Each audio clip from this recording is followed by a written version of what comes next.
It was supposed to be a peaceful morning jog, the kind that clears the mind and prepares you for the day ahead.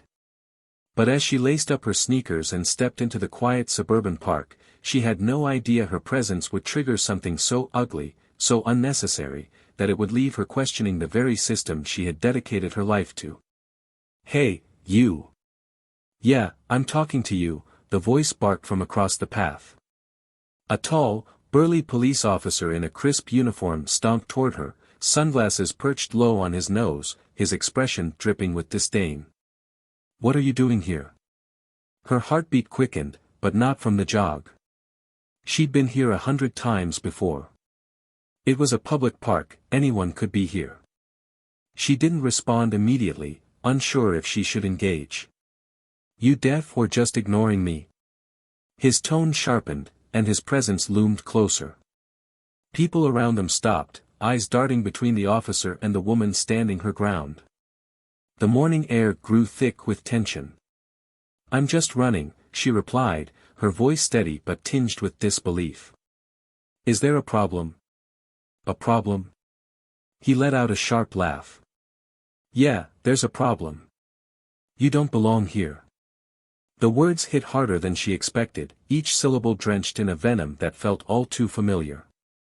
"Excuse me," she said, her voice firm but calm, her hands steady at her sides.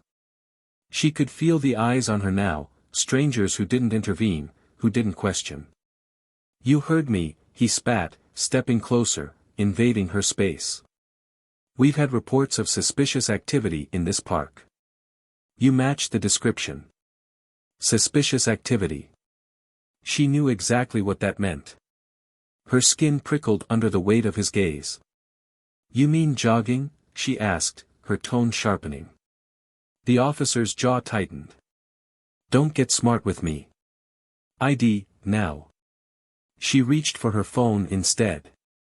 "I'll record this, thanks." That's when the shift happened. His hand darted forward, knocking the phone to the ground, the crash silencing the murmurs of the small crowd gathering nearby. "You think you can talk to me like that? You're nobody." His voice boomed as he raised his leg, preparing to kick her phone, or maybe worse. Time slowed. But before his boot met its mark, she moved. Swiftly, precisely. Grabbing his foot mid-air, she twisted sharply, sending him off balance and stumbling back. Gasps rippled through the crowd. The officer's face turned a deep shade of crimson as he scrambled to his feet. "You're under arrest," he shouted, reaching for his cuffs. She stood firm, pulling out her badge with the ease of someone who'd done it countless times before. "No," she said, her voice cold, controlled, and unwavering. "You are." The color drained from his face as his eyes locked on the emblem of authority she held. What is this?" "I'm an FBI agent," she said, her words cutting through the air like a blade. "And you've just made the biggest mistake of your career." Silence fell over the park, broken only by the faint rustle of leaves in the breeze. The tables had turned in an instant. The officer, moments ago brimming with arrogance, now stood frozen, his mouth opening and closing without sound. But this wasn't over. Not by a long shot. The humiliation he had tried to impose on her was nothing compared to what was coming. Because she wasn't just any agent. She had the power, the evidence, and the determination to expose the rot festering beneath the surface. What led this man to act with such blatant disregard for decency? And how would the system he so confidently abused react when confronted with someone who refused to stay silent? What happens next is a story of resilience, justice, and an extraordinary reckoning that will leave you questioning everything you think you know about accountability. Stay tuned, because this is one showdown you won't want to miss. At Plough of Twist, we stand firmly against all forms of racism, discrimination, and prejudice. To every Black viewer watching this, know that your voice matters, your experiences matter, and you are deeply valued. This channel is a safe space where stories seek justice, celebrate resilience, and inspire change. Now, let's dive into a powerful and gripping story that reminds us of the strength in standing up for what's right. Don't forget to subscribe to the channel and hit the like button to support these impactful narratives. Enjoy the story, and thank you for being here. The crisp morning air carried a faint scent of freshly cut grass and damp earth, the kind of atmosphere that invited solace and reflection. It was the one part of her day where she could escape the chaos of her career, the relentless pace, and the endless expectations. Special Agent Maya Carter had developed a habit of running at dawn, her way of clearing her mind before diving into the demands of her job at the FBI. She had chosen this park intentionally, a quiet suburban retreat just outside Atlanta, where the only sounds were chirping birds and the rhythmic pound of her sneakers against the trail. Maya, in her mid-30s, was a striking figure of strength and resilience. Her tall, athletic frame was a testament to years of training, but it was her eyes, sharp, alert, and unwavering, that revealed the core of who she was. Growing up in a modest home in Birmingham, Alabama, she had learned early on what it meant to fight for space, respect, and opportunities in a world determined to underestimate her. Her parents, both civil rights advocates, had instilled in her an unshakable sense of justice. This sense was what propelled her through college, the grueling Quantico training, and into the elite ranks of the Bureau. Maya's career was her pride, but it came with sacrifices. Her long hours left little time for relationships, and though she maintained a close bond with her family, there were moments she felt the weight of isolation. The world she navigated wasn't always welcoming to someone like her, a black woman in an overwhelmingly white, male-dominated field. But Maya didn't ask for acceptance. She demanded respect, and her reputation as a relentless and fair investigator preceded her. The suburban park she frequented was a deliberate choice. It was far enough from her downtown apartment to feel like a getaway, and it offered a quiet space to collect her thoughts.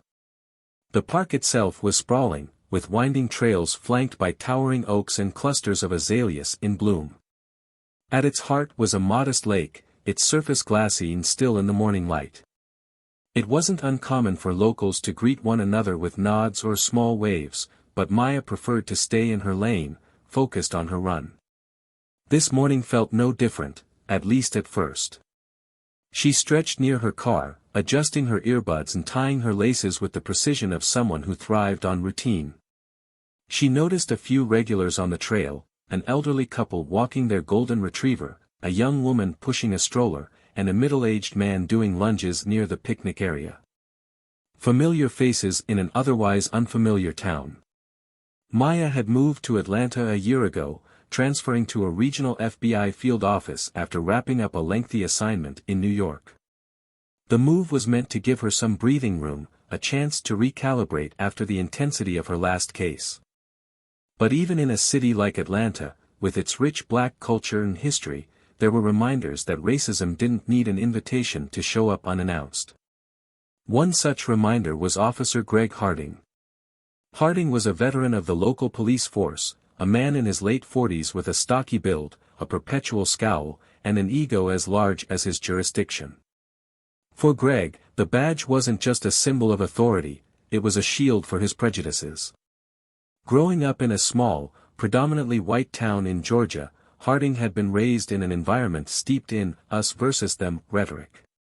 Joining the police force seemed inevitable for someone like him, and over the years, he climbed the ranks, unchecked by a system that rarely scrutinized men like him. But Greg wasn't entirely immune to consequences. Recent complaints about his behavior, racial profiling, excessive force, and condescending remarks, had put him under scrutiny. The department's higher-ups had issued warnings, but they were perfunctory at best. Greg knew how to toe the line, pushing boundaries without crossing them blatantly enough to face real repercussions. He resented the oversight, viewing it as an attack on his authority. This morning, Greg was patrolling near the park, sitting in his cruiser with a cup of coffee in a simmering irritation. His personal life was in shambles, a messy divorce and a strained relationship with his teenage son only added fuel to the fire of his discontent. He didn't like this part of town, didn't trust the types of people who frequented the park. When his radio crackled with a report of a suspicious individual matching a vague description, black female, mid-30s, athletic build, Greg perked up. He didn't need much to act on. He'd find someone who fit the bill, he always did. Maya, oblivious to Greg's presence, started her jog. The rhythmic cadence of her steps and the steady beat of her music provided a momentary escape. She followed the trail past the lake, feeling the tension in her shoulders begin to release. She didn't notice the police cruiser parked just beyond the trees, nor the way Greg's gaze locked onto her as she passed. Harding stepped out of his vehicle, adjusting his belt as he watched her. His boots crunched against the gravel path as he approached, his hand already resting on his radio. Maya felt him before she saw him, a shift in the energy around her, the kind that made her instincts sharpen. She slowed her pace, pulling out one earbud as she turned to face him. "Ma'am," he called out, his tone curt and authoritative. "Hold up a second." Maya frowned, her chest rising and falling with measured breaths. "Can I help you, officer?" she asked, her voice calm but edged with caution. Greg sized her up, his lips curling into a smirk. "We've had some reports of suspicious activity in the area. Mind telling me what you're doing here?" Her eyebrows knit together in confusion. "I'm running," she said, gesturing to her attire. "Like everyone else here."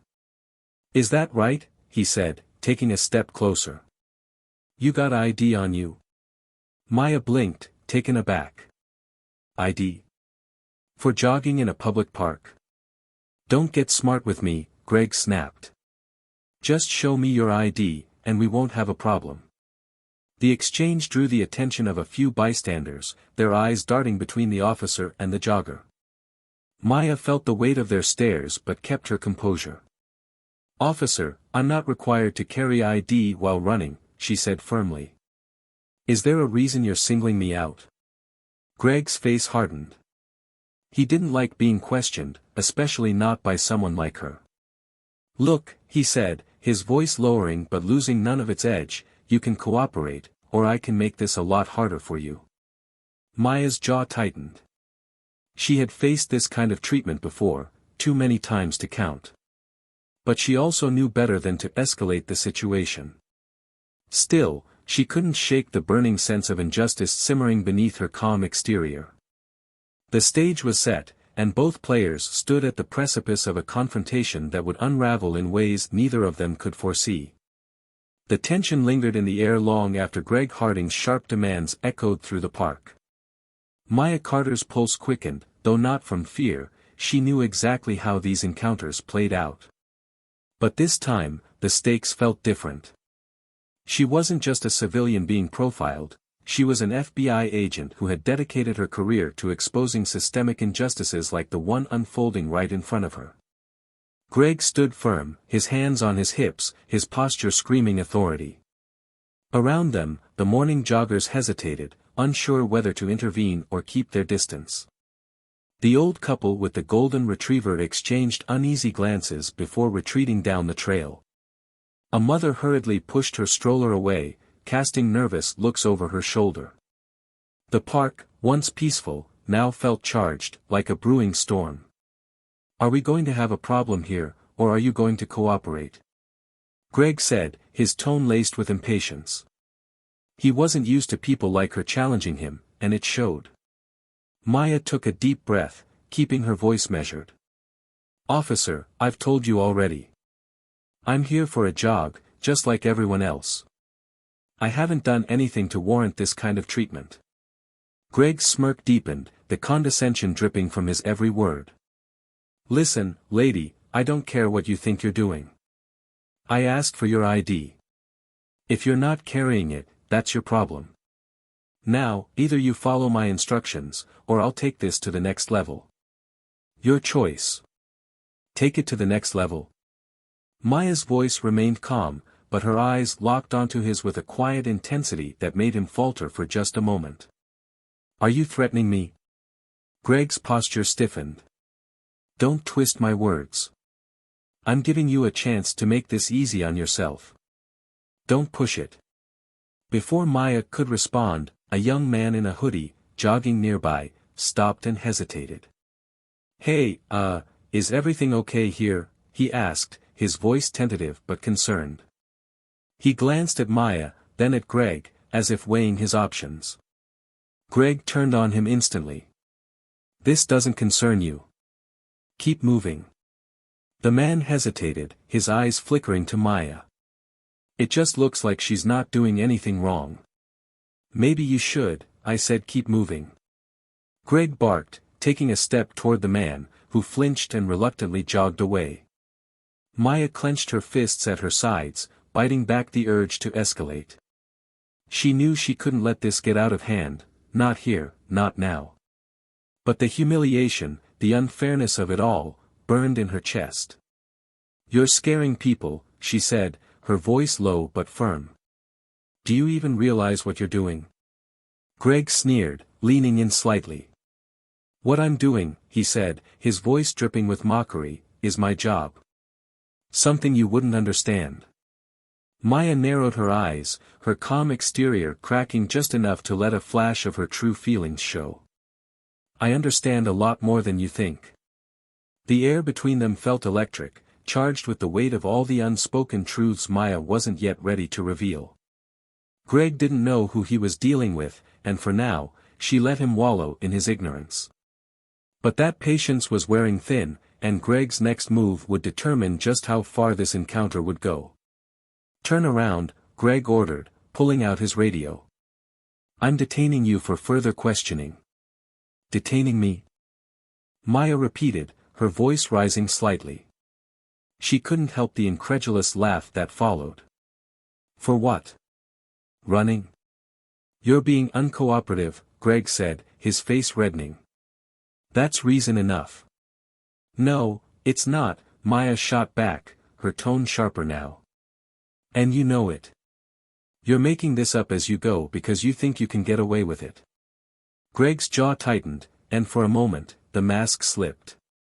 Beneath the bravado was frustration, and perhaps even a sliver of doubt. But his pride wouldn't let him back down. "I don't have to explain myself to you," he snapped. "Turn around and put your hands where I can see them." Maya's breath came faster now, her mind racing. She could feel the eyes of the onlookers, their silent judgment, their hesitation to step in. This was exactly the kind of situation she had worked to dismantle in her career, a power play rooted in bias and intimidation. But here, in this moment, she wasn't an agent. She was just another black woman being targeted. "You really want to do this?" she asked, her voice cutting through the tension like a blade. "Because I promise you, you're making a mistake you won't recover from." Greg scoffed, his confidence returning in full force. "Oh, really? And what are you going to do about it?" Maya's hand instinctively went to the pocket of her running jacket, but she stopped herself. "Not yet. Not here." She needed to let this play out just a little longer, to let Greg dig himself deeper. The onlookers, emboldened by the exchange, began murmuring among themselves. A woman with a smartphone out whispered to her partner, "Are you filming this?" Greg noticed the movement, his eyes narrowing. "Hey! No filming. This is official business." But it was too late. The woman held her phone steady, her expression a mix of defiance and fear. "This isn't right," she said quietly, her voice trembling but resolute. Greg's hand twitched toward his belt, but before he could act, Maya took a deliberate step forward, her presence commanding. "That's enough," she said, her voice ringing with authority. "You're out of line." For a split second, Greg hesitated, thrown off by her tone. But he quickly recovered, his arrogance flaring back to life. "Who the hell do you think you are?" Maya's lips pressed into a thin line, her restraint teetering on the edge. She wanted nothing more than to drop the facade, to end this charade with a single, undeniable act. But she held back, knowing that the time wasn't right. "Not yet." Greg's radio crackled, breaking the tense silence. A voice on the other end called his name, asking for a status update. He ignored it, his focus locked on Maya. "Turn around," he repeated, his voice hard. "This is your last warning." Maya tilted her head slightly, her expression unreadable. "No," she said simply. The word hung in the air, defiant and unyielding.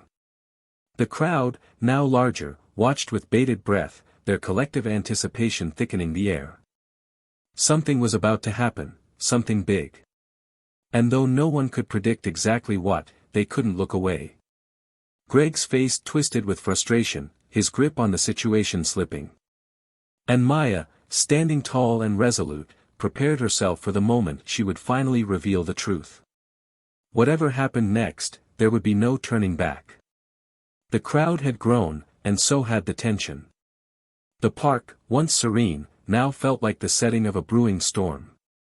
Officer Greg Harding's knuckles were white as he gripped the handle of his belt, his jaw set in determination. Across from him, Special Agent Maya Carter stood unwavering, her calm demeanor masking a simmering fury beneath the surface. She could feel the weight of every eye on them, the collective anticipation of what was about to unfold. "Turn around." Greg barked again, his voice trembling slightly, betraying his growing unease. "I won't say it again." Maya's lips curled into a faint, knowing smile. "You've been saying that for 5 minutes, officer," she replied evenly. "You're not in control here, and you're starting to realize it." Her words hit like a slap. Greg's face turned red, and he stepped closer, his boots crunching against the gravel. "I said turn around," he shouted, his voice louder now, desperation creeping in. "I'd think very carefully about your next move," Maya said, her tone sharper this time, cutting through his bluster like a knife. Her voice wasn't loud, but it carried a weight that silenced the murmurs of the crowd. Even the woman holding her phone lowered it slightly, caught in the gravity of the moment. "What the hell is that supposed to mean?" Greg snapped, trying to reclaim the authority he felt slipping away. He reached for the cuffs on his belt, his hand trembling ever so slightly. Maya's eyes locked onto his. For the first time, there was no mask, no restraint. There was only unflinching resolve. "It means you're making the biggest mistake of your life," she said. Then, slowly, she reached into her jacket pocket, every movement deliberate. The crowd gasped, and Greg's hand shot to his holster. "Don't you dare," he barked, his voice cracking. Maya froze, holding her hands up, showing she was unarmed. "Relax, Officer Harding," she said. "I'm just reaching for my badge." Greg blinked, his mind scrambling to process her words. "Your badge," he repeated, confusion breaking through his anger. Maya pulled out her FBI badge and held it up for everyone to see. The polished gold glinted in the sunlight, the letters clear and unmistakable.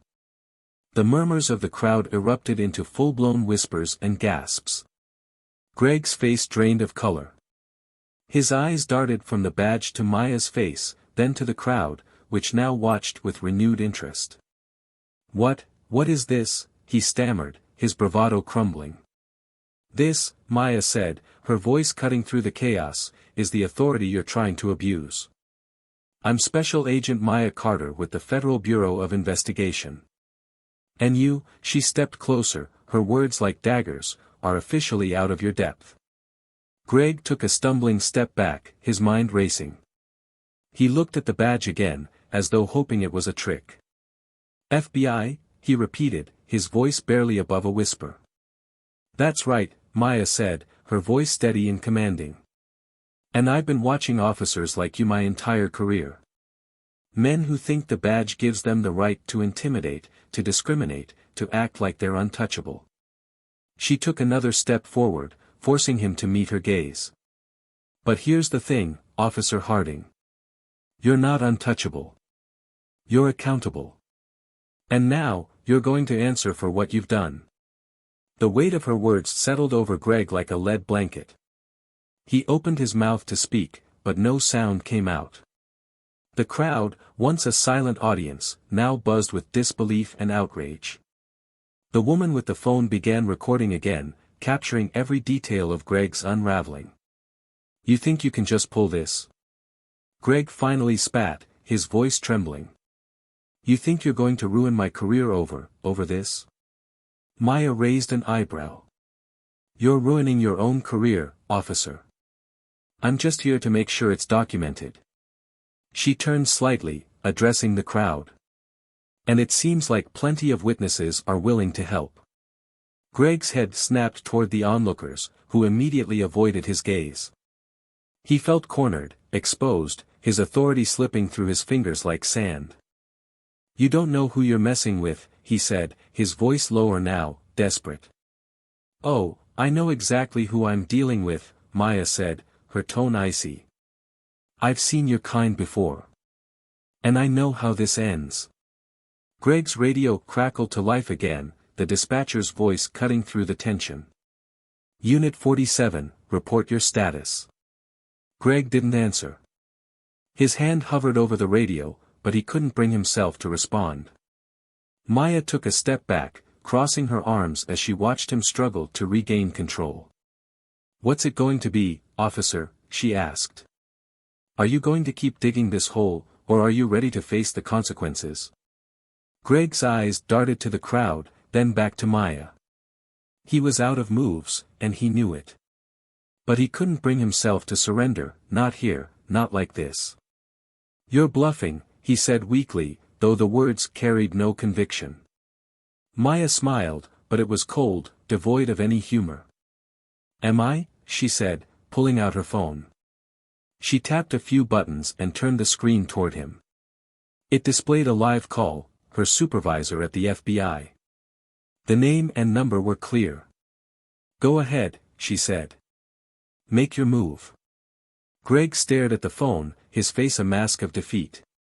The crowd watched in stunned silence as the realization dawned on him, he had lost. The badge, the uniform, the authority he had wielded so recklessly, it meant nothing now. The crowd erupted into murmurs again, some shouting words of support for Maya, others condemning Greg outright. He stumbled back, his hand falling limply to his side. Maya stepped closer, her voice low enough for only him to hear. This isn't over, Harding, she said. Not by a long shot. You've got a lot to answer for. And trust me, I'll make sure you do. Greg didn't respond. He couldn't. The man who had started this encounter so full of arrogance and power now stood broken, a shadow of the figure he had tried to project. Maya turned to the crowd, lifting her badge once more. Thank you all for your support, she said firmly. If any of you recorded what happened here, please hold on to it. We'll need it. The woman with the phone nodded eagerly, her face lit with determination. You've got it, Agent. Maya nodded, a flicker of gratitude breaking through her stern exterior. But she didn't linger. There was still work to be done, and she wouldn't rest until justice was served. As she walked away, the crowd parted, their eyes following her in awe. Behind her, Greg Harding stood alone, his world crashing down around him. And this was just the beginning. Greg Harding stood frozen, his badge suddenly feeling heavier than it ever had before. Around him, the murmurs of the crowd intensified, their collective judgment forming an invisible wall of condemnation. He wasn't used to this. He was the one who gave orders, the one who dictated the narrative. But now, everything had flipped. He was no longer in control, and the realization left him paralyzed. Maya Carter, calm but resolute, began to walk away. She knew the next steps. This wasn't just about one bad officer, it was about a system that allowed men like him to thrive. But as she moved, Greg found his voice again, though it came out rough, desperate. Wait, he called after her, his tone laced with equal parts anger and fear. You don't get to just walk away from this. Maya stopped mid-step and turned slowly, her expression unreadable. The crowd hushed, sensing that the confrontation wasn't over yet. Excuse me, she said, her voice carrying a dangerous calm. What exactly do you think I'm walking away from? Greg's hands twitched at his sides, his jaw clenching as he searched for something, anything, to say that would put him back in control. You think you can ruin me? You think this little show is going to? This isn't a show, Maya interrupted, her voice cutting through his like a blade.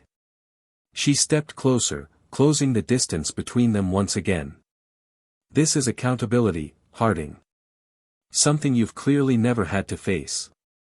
Greg flinched at her words, but his pride wouldn't let him back down. You don't know me, he spat, his voice trembling. You don't know what I've been through.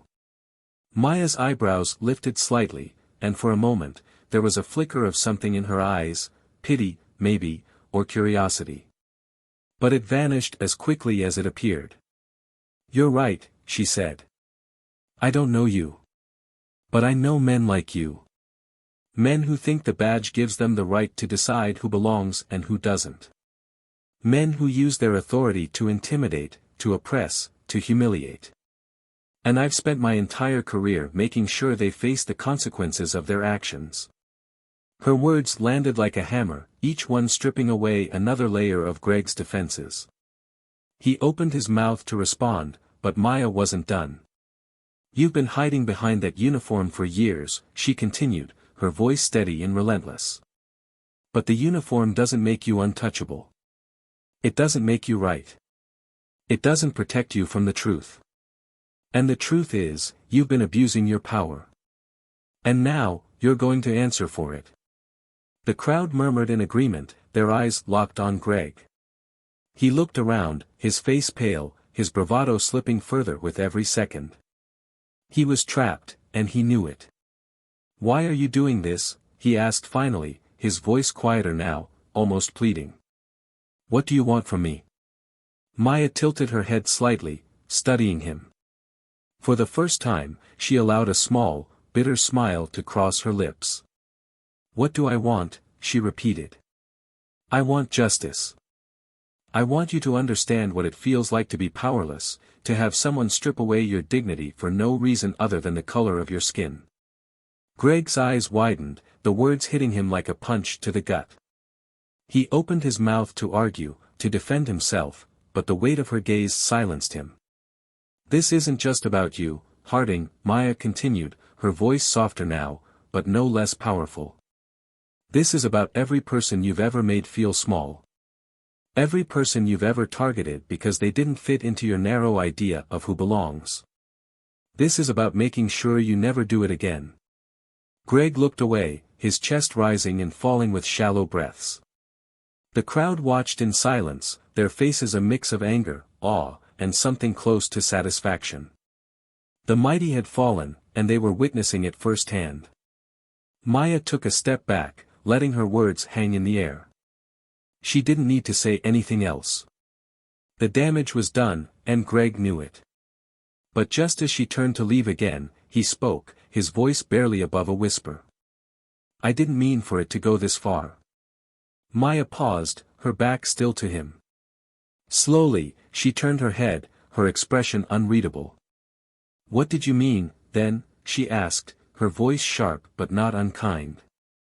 Greg hesitated, his hands clenching and unclenching at his sides. I don't know, he admitted, his voice breaking. I don't know anymore. For a moment, there was silence. Maya studied him, her sharp eyes searching his face for any sign of sincerity. She found it, not much, but enough to give her pause. You've got a long road ahead of you, she said finally, her voice quiet but firm. If you're serious about changing, it starts with owning what you've done. All of it. Greg nodded slowly, his gaze dropping to the ground. I don't even know where to start. Maya's expression softened, just slightly. Start by listening, she said. To the people you've hurt. To the voices you've ignored. And then, do better. She turned and began to walk away again, this time without hesitation. The crowd parted for her, their murmurs subdued now, respectful. Greg stood alone, his head bowed, the weight of his actions finally settling on his shoulders. As Maya left the park, she felt a strange mix of emotions, satisfaction, yes, but also a deep weariness. This was just one battle in a much larger war, and she knew it. But for now, it was enough. Justice had been served, and the fight would continue. The park slowly returned to its usual rhythm. Joggers resumed their runs, parents called to their children, and the faint chatter of a community waking up filled the air. But for those who had witnessed the confrontation between Officer Greg Harding and Special Agent Maya Carter, the normalcy felt like a thin veneer. The weight of what they had seen lingered, stirring emotions and questions they couldn't yet articulate. For Greg, the silence was unbearable. He stood by his patrol car, his back turned to the dispersing crowd, the radio on his shoulder crackling with unanswered calls. His mind replayed every second of the encounter, the words Maya had thrown at him cutting deeper now that the adrenaline had worn off. Each accusation echoed in his head, louder than the last. "You've been hiding behind that uniform for years. This is about every person you've ever made feel small. Start by listening." Greg clenched his jaw, his hands gripping the edge of the car door. He had thought himself untouchable, a man who controlled his world with authority and intimidation. But now, he felt exposed, vulnerable in a way he hadn't experienced before.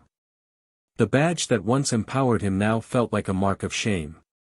Across town, Maya sat in the quiet of her office at the FBI field office. The blinds were half drawn, and the late morning sunlight streamed in, casting long shadows on her desk. The events of the morning had unfolded exactly as she anticipated, but the emotional toll surprised her. She had faced plenty of men like Greg Harding, some worse, some savvier, but this encounter felt different. She reached for her phone and began scrolling through the videos that had already surfaced online. The confrontation was trending on social media, the hashtags #AccountabilityNow and #JusticeForAll flooding her feed. Clips of her holding up her badge, her sharp rebuke of Greg, and his defeated expression were being dissected by commentators, activists, and everyday people alike. The comments were a mix of praise and vitriol. For every message thanking her for standing up to abuse of power, there was another accusing her of going too far, of humiliating a man who was just doing his job. A knock at her door broke her focus. Maya looked up to see her supervisor, Special Agent in Charge James Porter, standing in the doorway. Porter was in his late 50s, his gray hair a stark contrast to his sharp black suit. He was a mentor to Maya, one of the few people in the bureau she truly trusted. "You've been busy," Porter said, stepping inside and closing the door behind him. Maya set her phone down and leaned back in her chair. "You could say that." Porter folded his arms, studying her. "It's all over the news. They're calling you a hero." Maya raised an eyebrow. "Not everyone." Porter sighed, taking a seat across from her. "You knew this would stir up controversy." "I did," Maya admitted.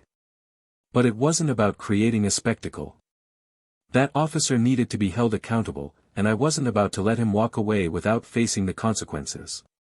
Porter nodded slowly. "I agree. But you also need to think about what comes next. This isn't just about Greg Harding anymore. It's about the system that allowed him to behave that way in the first place. And now, the spotlight's on you." Maya tilted her head, her eyes narrowing slightly. "You think I overstepped?" "No," Porter said firmly. "But others will. The department's already received calls from city officials, the police union, even a couple of senators. They're questioning our involvement." Maya let out a bitter laugh. "Of course they are. They're not questioning Greg's actions, just mine." Porter leaned forward, his expression serious. "You've rattled the cage, Maya. And that's a good thing. But it also means you need to be prepared for the fallout." Maya met his gaze, her resolve hardening. "I've been prepared for this my whole career." Porter smiled faintly, a glimmer of pride in his eyes. "I know. Just remember, this isn't a sprint. It's a marathon." Meanwhile, Greg sat alone in the locker room of the precinct, the fluorescent lights casting an unforgiving glare on the dull gray walls. His uniform was crumpled on the bench beside him, and for the first time in years, he felt exposed without it. The precinct buzzed with whispers and sideways glances. He knew what they were saying. They had seen the videos too, watched him be brought down in front of a crowd. Some were likely reveling in his downfall, while others were scrambling to distance themselves from him. Greg stared at his reflection in the cracked mirror above the sink. The man looking back at him seemed unfamiliar, tired, defeated, unsure of himself. He had spent years building an identity around authority and control, but now it felt like a hollow shell. His thoughts were interrupted by the sound of the door opening. Detective Maria Alvarez, one of the few colleagues he respected, stepped inside. She was sharp, no-nonsense, and one of the best detectives on the force. "Greg," she said, her voice neutral but firm. "Chief wants to see you." Greg nodded silently, grabbing his uniform jacket but not putting it on. As they walked toward the chief's office, the murmurs grew louder. He could feel the weight of their stares, their judgment. When they reached the office, Chief Donnelly was waiting. The chief was a grizzled veteran with decades of experience, his expression unreadable as Greg stepped inside. "Sit," Donnelly said, motioning to the chair across from his desk. Greg obeyed, his movements stiff. Donnelly leaned back in his chair, studying him for a long moment. "Greg, we've got a problem," Donnelly said finally. Greg looked down at his hands, his voice barely above a whisper. "I know." "No, I don't think you do," Donnelly said, his tone sharp. "This isn't just about you. This is about the entire department. Your actions have put us under a microscope, and I've got people breathing down my neck demanding answers." Greg's stomach twisted. "I didn't mean for this to happen." "Didn't mean to?" Donnelly scoffed. "That's not good enough. You crossed a line, Greg. And now we're all paying the price." Greg's chest tightened. "What happens now?" Donnelly sighed, leaning forward. "You're suspended, effective immediately. Internal Affairs is launching a full investigation, and depending on what they find, you might be facing more than just disciplinary action." Greg nodded numbly. He had expected this, but hearing it aloud made it real. "You brought this on yourself," Donnelly said, his voice softer now. "I don't know what you were thinking out there, but it's clear you lost sight of what this badge stands for." Greg didn't respond. He couldn't. The weight of his actions was finally settling on his shoulders, and for the first time, he didn't have an excuse or justification to fall back on. As he left the office, the precinct felt colder, emptier. He was a man without purpose, stripped of the identity he had clung to for so long. And for the first time in years, Greg Harding felt truly powerless. Greg Harding sat alone on the worn leather couch in his dimly lit apartment. The blinds were drawn, leaving the room bathed in shadows. His uniform, once a source of pride, hung on the back of a chair, a stark reminder of the power he no longer wielded. The echoes of the day haunted him, the sharp authority in Maya's voice, the murmurs of the crowd, the humiliation etched into every second of their confrontation. He picked up his phone hesitantly, scrolling through the news feeds. Every major outlet carried the story, accompanied by videos that painted him as the villain he had spent years pretending he wasn't. The captions varied, but the message was clear: FBI agent exposes police misconduct in public confrontation. The comments below each article were brutal. Strangers dissected his actions, his career, even his appearance. This guy should have been fired years ago. Another bully with a badge finally gets what's coming to him. Accountability is long overdue. Greg's grip on the phone tightened until his knuckles turned white. The rage bubbled up, but there was nowhere for it to go. He couldn't lash out this time. He couldn't use his badge to silence his critics. He was left with nothing but the truth he'd spent years avoiding: he had brought this on himself. A knock at the door startled him, breaking his spiraling thoughts. He hesitated before getting up, his steps slow and heavy. When he opened the door, he found Detective Maria Alvarez standing there, her expression unreadable. "Maria," he said, his voice hoarse. "What are you doing here?" She stepped inside without waiting for an invitation, her sharp eyes scanning the cluttered apartment. "I figured you'd be here, drowning in your misery," she said, her tone neither harsh nor sympathetic. Greg shut the door and leaned against it, his shoulders slumping. "I guess you came to rub it in." Maria turned to face him, her arms crossed. "No, Greg. I came because you need to hear the truth, and I'm probably the only one who's going to tell it to you." Greg let out a bitter laugh. "Great. Another lecture. Go ahead, tell me how I screwed up." Maria stepped closer, her voice low but firm. "You didn't just screw up, Greg. You've been screwing up for years. Today was just the first time someone called you out in a way you couldn't ignore." He looked away, the weight of her words hitting him like a punch to the gut. "I didn't mean for any of this to happen. Didn't mean to." Maria's voice sharpened. "That's your excuse.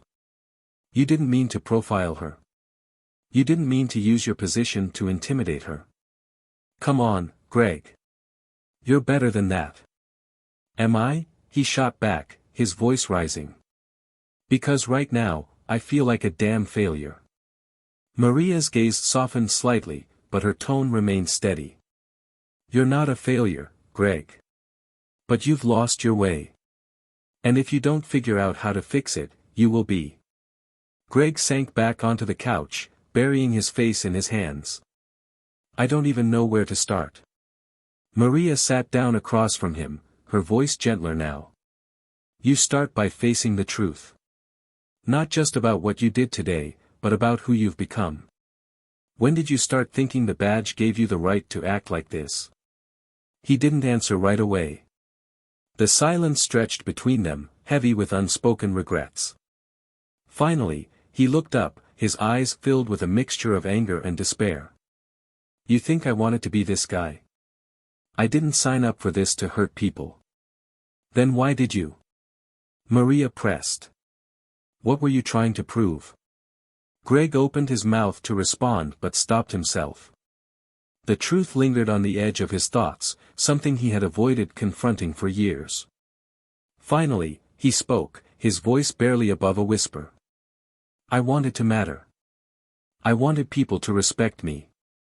Maria leaned back, her expression softening. "Respect doesn't come from fear, Greg. It comes from integrity. From doing the right thing, even when it's hard." Greg's shoulders sagged further, the weight of her words pressing down on him. "I don't know if I can fix this." "You don't have a choice," Maria said firmly. "You owe it to yourself, and to every person you've hurt, to try." Across town, Maya Carter sat at a small cafe, her laptop open in front of her. She was reviewing reports from her latest cases, but her mind kept drifting back to the morning's events. The confrontation with Greg had been a long time coming, but now that it was over, she couldn't shake the lingering unease. Her phone buzzed, and she glanced at the screen. It was a text from her brother, Marcus. "Saw the video. Proud of you. But be careful. People like him don't change easily." Maya sighed, typing a quick response. "Thanks. I know."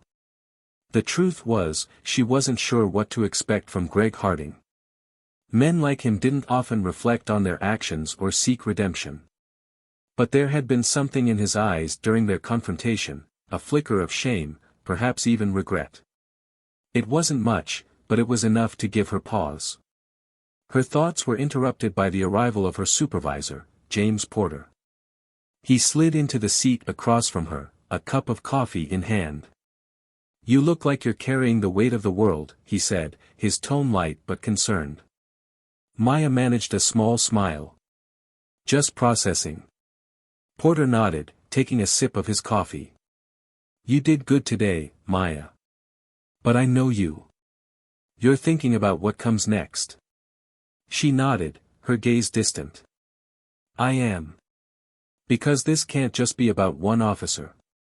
It's about the entire system that lets people like him thrive." Porter leaned forward, his expression serious. "And what do you plan to do about it?" Maya met his gaze, her resolve hardening. I'm going to make sure this isn't swept under the rug. Greg Harding isn't the first, and he won't be the last. But if we can hold him accountable, maybe it'll set a precedent. Porter smiled faintly. You're relentless, you know that. She smirked. You taught me well. The next day, Greg found himself sitting in a mandatory counseling session, a condition of his suspension. The counselor, a middle-aged black woman named Dr. Elaine Harper, greeted him with a warm but professional smile. Mr. Harding, she said, motioning for him to sit. I understand you've had a difficult few days. Greg sat down reluctantly, his arms crossed. You could say that. Dr. Harper studied him for a moment before speaking. Why don't you start by telling me what happened? He hesitated, his defenses rising instinctively. You've seen the news. You know what happened. I know what the news says, Dr. Harper replied calmly. I want to know what you think happened. Greg frowned, his gaze dropping to the floor. I lost control. I let my anger get the better of me. And why do you think that is? She asked, her tone gentle but probing. Greg struggled to find the words. I don't know. Maybe I've been angry for a long time. Dr. Harper leaned forward slightly. Angry at what? He paused, his jaw tightening. At the world. At the way everything feels stacked against me. Dr. Harper's expression remained neutral, but her eyes were sharp. And you think that justifies taking it out on others? No, Greg said quickly, his voice filled with regret. No, it doesn't. I know that. Then why do you keep doing it? She pressed. Greg looked up, his eyes meeting hers. For the first time, the walls he had built around himself began to crack. Because I didn't know how else to deal with it. Dr. Harper nodded slowly. That's a start. Admitting there's a problem is the first step. But now, you need to figure out how to change. Greg's voice wavered. I don't know if I can. Dr. Harper's gaze softened. You can. But it's going to take time, and a lot of hard work. Greg nodded, the weight of her words settling over him. For the first time in years, he felt a glimmer of hope, however faint. Maybe, just maybe, there was a way forward. The courtroom was silent, the kind of silence that weighs heavy, filled with the unspoken tension of justice waiting to unfold. Greg Harding sat at the defense table, his posture stiff, his face pale. This was the final step in a process that had unraveled his life and forced him to confront his failures. The trial had been grueling, weeks of testimony, character witnesses, and damning evidence brought forth by Maya Carter and her team. Now, all that remained was the verdict. Across the room, Maya sat with her colleagues, her expression composed but alert. She had worked tirelessly to ensure this case was airtight. This wasn't just about Greg, it was about holding a system accountable, about setting a precedent that no badge placed anyone above the law. All rise, the bailiff's voice rang out as the judge entered. Everyone stood, the tension in the room palpable. Greg's heart pounded as he clenched his fists under the table, bracing for what was to come. The judge took her seat, her eyes scanning the courtroom. After careful deliberation, the jury has reached a unanimous decision. Greg held his breath. He felt the weight of every eye in the room on him, and for the first time, he didn't care. He just wanted it to be over. On the charge of misconduct under color of law, the judge said, her voice steady, the defendant is found guilty. A collective exhale rippled through the room. Maya closed her eyes for a moment, allowing herself a brief sense of relief. Justice had been served. Greg slumped in his chair, the reality of his actions crashing down on him in full force. The judge continued. Officer Harding, your abuse of power has caused harm not only to the individuals you targeted but to the trust the public places in law enforcement. You are hereby sentenced to 2 years of community service and mandatory rehabilitation training, with a permanent revocation of your law enforcement credentials. The sentence wasn't harsh compared to what others might have wanted, but Maya knew it was significant. It meant Greg Harding would never again hold a position of authority over others. It was accountability in action, a step toward dismantling the unchecked power that allowed abuse to thrive. As the courtroom emptied, Greg lingered, his mind racing. Maria Alvarez approached him, her expression neutral. "It's over," she said simply. Greg nodded slowly. "Not for me," he murmured. "This is just the beginning." Maria studied him for a moment before speaking. "Then make it count. You've been given a second chance, not everyone gets that." Greg didn't respond, but her words lingered as he left the courtroom. Months later, Greg found himself standing in a community center, surrounded by the very people he had once ignored or mistreated. As part of his sentence, he was required to speak at local forums about the dangers of bias in law enforcement. Each session was painful, forcing him to confront the harm he had caused, but it was also transformative. He began to listen, truly listen, to the stories of those he had wronged. For the first time, he saw them not as threats, but as individuals, each with a life as complex and valuable as his own. One day, after a particularly emotional session, an older man approached him. "You can't undo the past," the man said, his voice kind but firm. "But you can make sure your future counts for something. Don't waste it." Greg nodded, his throat tight. He was far from redemption, but he was beginning to understand what it looked like. For Maya, the victory in Greg's case was just the beginning. The visibility of the trial had sparked conversations across the nation, leading to new policies and mandatory training in law enforcement agencies. Her work became more demanding than ever, but it also felt more meaningful. One evening, as she prepared to leave her office, she received a message from her brother Marcus. It was a short video of a protest outside City Hall, with hundreds of people chanting for justice and reform. The caption read, "Because of you." Maya smiled faintly, the weight of the day lifting slightly. She knew the fight wasn't over, but moments like this reminded her why she kept going. Her resilience wasn't just for herself, it was for everyone who needed someone to stand up for them. Years later, Greg and Maya crossed paths again, this time at a public panel on police reform. Greg had become an advocate, using his story as a cautionary tale to push for accountability and systemic change. Maya was there as a guest speaker, her reputation as a relentless fighter for justice preceding her. Their eyes met across the room, and for a brief moment, there was an unspoken understanding. They were on different paths, but both were working toward the same goal, a system where fairness and justice prevailed over prejudice and power. After the panel, Greg approached Maya hesitantly. "Agent Carter," he said, his voice quiet but steady. Maya turned to him, her expression guarded but not unkind. "Harding. I just wanted to say, thank you," he said. "For holding me accountable.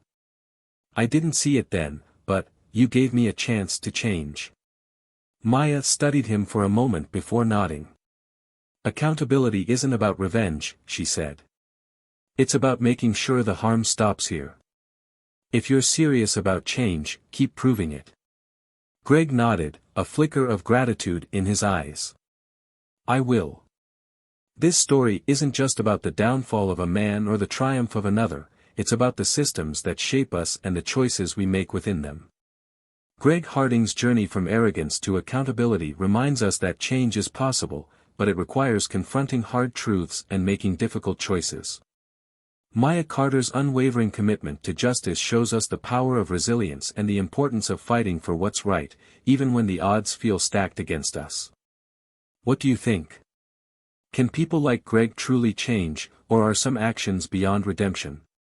Let us know in the comments, we'd love to hear your thoughts. And if this story moved you, if it made you reflect or sparked a conversation, make sure to subscribe to Tales of Twist. Every story here is crafted to challenge perspectives, ignite emotions, and leave you thinking long after the final word. Thank you for being here, and we'll see you in the next story. Don't forget to hit that like button and share this video with someone who needs to hear it. Until next time.